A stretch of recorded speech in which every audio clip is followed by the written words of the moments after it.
На денешната пресконференција ќе информирам јавноста за состојбата со човековите слободи и права во 2022 година, констатирани во годишниот извештај за степенот на обезбедувањето, почитувањето, унапредувањето и заштитата на човековите слободи и права, кој согласно законските прописи денеска го испратив до Собранието на Република Северна Македонија.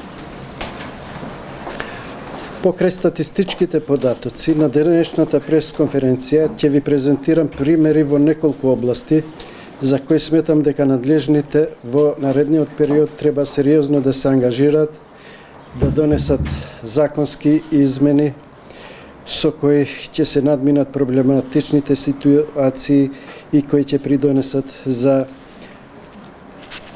поблаг степен на прекршување на човековите слободи и права, со можност да и целосно се елиминираат.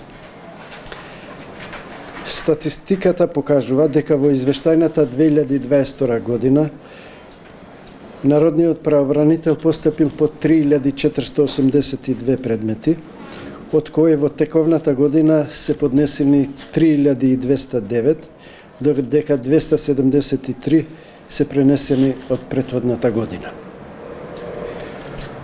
Оваа бројка представува зголемување за околу 20% во однос на минатата, што е разбирлив факт од причина што состојбата со пандемијата се стабилизира и сите институции, вклучувајќи го и Народниот правобранител, се вратија во нормален начин на функционирање како пред пандемијата.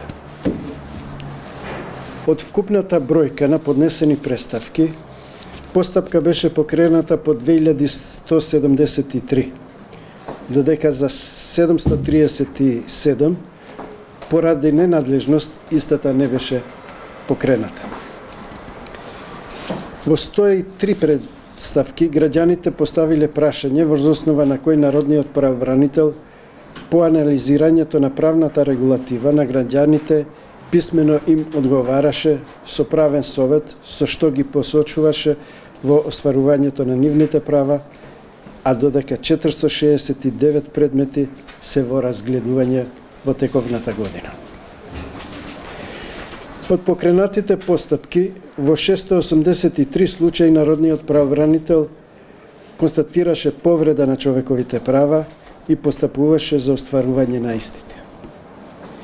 Како и минатата година, така и во 2022 година, трендот на прво место според бројот на поднесени преставки е во областа на правосудството. И тоа 534 преставки или 16,64% од вкупниот број.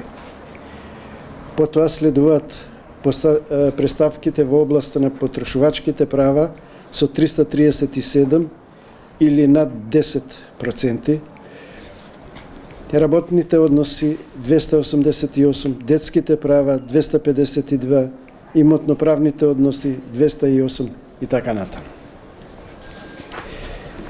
Гледано пак по број на констатирани повреди, најголем е бројот на повреди во областа детски права.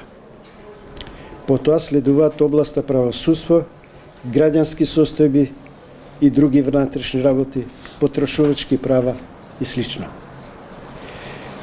Како што напоменав, минатата година најмногу повреди констатирани се во областа правото на дете, правата на децата, што е загрижувачки податок, бидејќи станува збор за лица кои согласно Конвенцијата на правата на детето уживаат посебна заштита.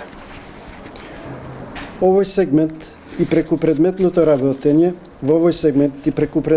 работење, но и од спроведеното истражување утврдивме е најтежок облик на дискриминација, односно сегрегација во две основни училишта, и тоа една во Битола и една во Штип. За овој случај, впрочем, има и пресуда од Европскиот суд за човекови права, кој исто така констатира појава на сегрегација, нешто што беше карактеристично за 19 век, а не за 21. Имено, станува збор за Општинското основно училиште Ѓорѓи Сугарев во Битола и Општинското основно училиште Гоце Делчев во Штип, каде што констатиравме дека има паралелки кои претежно се составени само од ромски деца. Овие училишта зачестено даваат согласности за запишување на ученици, најчесто од македонска етничка заедница, во други општински училишта, иако според местото на живење учениците припаѓаат во реонот кој го опфаќа горе наведеното училиште. На согласности за запишување на децата во други училишта се разбира инсистираат родителите, кои не сакаат нивните деца да учат со роми, што во пракса доведува до поголем број ученици роми во едно училиште и препознавање на истите како ромски училишта. Од тука апелирам во овие две општини и наведените училишта веднаш да се престане со праксата на лесно издавање на исписници од училиштата и да ја почитуваат реонизацијата, затоа што процесот на инклузивност е еден од најзначајните процеси за елиминирање на дискриминацијата.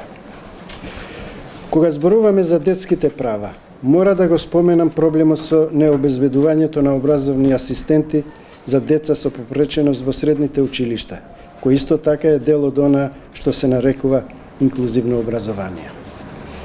Иако се најавуваше новиот закон за средно образование до крајот на извештајната година не е донесен, па образовните асистенти во општинските средни училишта се обезбедува проектно со вклучување на општините во програмата за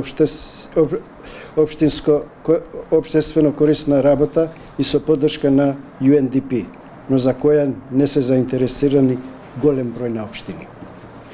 Така, дел од учениците со попреченост, кои учат во општински средни училишта, но и оние во државните средни училишта, останаа без поддршка од образовни асистенти. Се додека овој проблем не се најде системско и трајно решение, родителите ќе бидат приморани или сами да ги придржуваат своите деца во училиштата или да ангажираат асистенти на сопствен трошок, што е спротивно и на Конвенцијата за правата на детето и на Конвенцијата за правата на лицата со попреченост. Затоа, апелирам овој закон веднаш да се донесе, со што и на овие ученици ќе им се овозможи квалитетно образование. Впрочем, вакво решение постои во Законот за основно образование.